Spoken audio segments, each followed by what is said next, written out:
Hi, my name is Oksana Kaftanatiy. I'm a mother of 4 beautiful children, and God has been so good to us and to our family, and I would like to share a testimony of what God has done with the very last child that we had. His name is Roman. 4 weeks before my due date, I started having contractions and driving.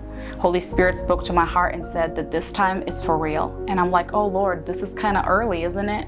But He says, trust me. And since Roman was 4 weeks early, obviously there were fears and worries. He was already smaller in size. He needed a surgery afterwards, and I needed a scheduled C-section. So there was definitely fear and worry of him coming into this world too early, being too small, and needing more medical assistance.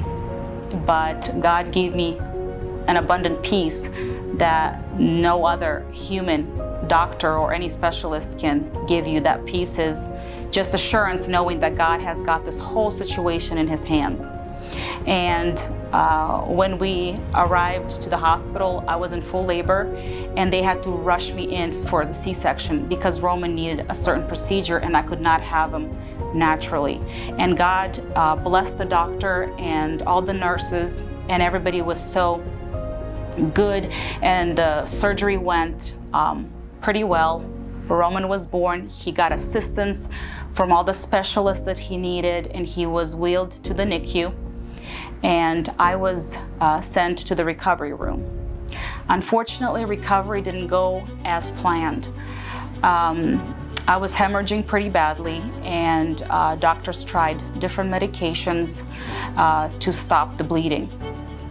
And at a point, after about 2 hours of not being able to stop the hemorrhaging, they decided to take me back in to the surgery. And the moment where doctors decided to take me back into the operating room, it was a scary moment, because I knew that doctors, even though they're great, they don't know everything. Even doctor herself, when she gave me papers to sign and to say, you know, just in case, if we cannot stop the bleeding, if we cannot do anything from our side, that you are okay for us to remove certain organs, and for you to sign pretty much kind of like your life. You're putting your life on the line. You're agreeing for the doctors to do everything possible to save your life. And I was in and out of consciousness at that moment already, because I was losing so much blood. But I do remember looking at my husband and saying, only Jesus, only God can do the impossible. And when my husband called the pastor of the church and asked the pastor to pray, and pastor asked all the members of the church to pray, and we felt those prayers, because before I was wheeled off into the operating room, my husband had to go with our baby to a children's hospital an hour away for his surgery to be performed there. And it was a scary moment. Me as a mother, I can't be there with my child who needs me at this moment. And I had to be here fighting for my own life.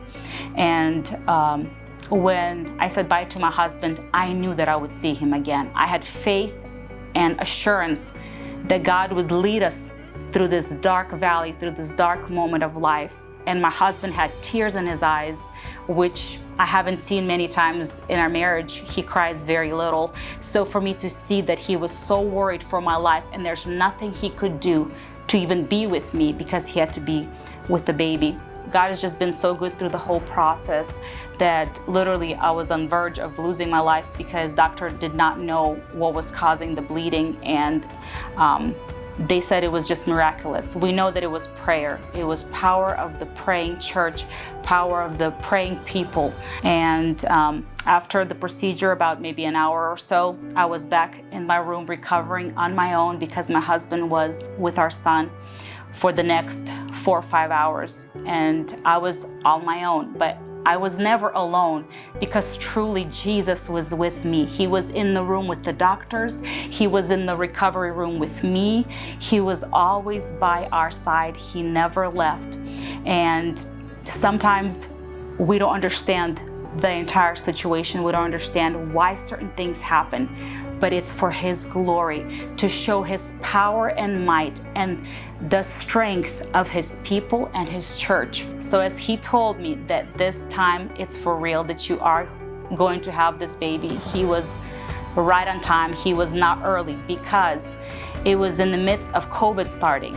And literally in April, when my due date was, there were so many more restrictions with the NICU, with the way the parents could see or not see their children in the NICU. It was just truly God's plan for us to have him earlier, because me and my husband, we were able to be in the NICU. We were able to take care of our baby and go through the whole process because it was a month early. So when God says, trust me, it is my time, it is my plan, all we have to do is say, Jesus, I trust you. I will rest in your finished work on the cross. So I just want to encourage everybody to trust Him when He says it's time. Don't worry if it's too early, if it's too late. He's always on time.